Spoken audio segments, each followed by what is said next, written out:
नमस्कार, मेरा नाम है राजीव पांडे और आप देख रहे हैं भोजपुरी प्लेनेट यूट्यूब चैनल। इस वक्त की बड़ी खबर बता दें आपको कि इस वक्त की बड़ी खबर आ रही है भोजपुरी फिल्मों के युवा सुपरस्टार सिंगर व एक्टर रितेश पांडे की तरफ से।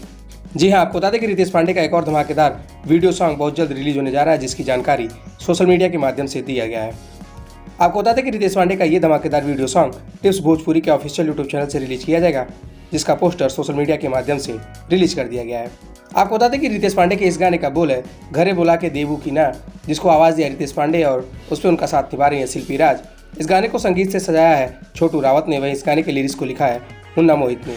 चलिए अब आपको बता दें कि रितेश पांडे का ये धमाकेदार वीडियो सॉन्ग कब रिलीज होगा। तो आपको बता दें कि रितेश पांडे के इस धमाकेदार वीडियो सॉन्ग को कल यानी 5 मई को दोपहर 2 बजे टिप्स भोजपुरी के ऑफिशियल यूट्यूब चैनल से रिलीज किया जाएगा। आपको ये जानकारी कैसी लगी हमें कमेंट बॉक्स में अपनी राय लिखकर जरूर बताएं।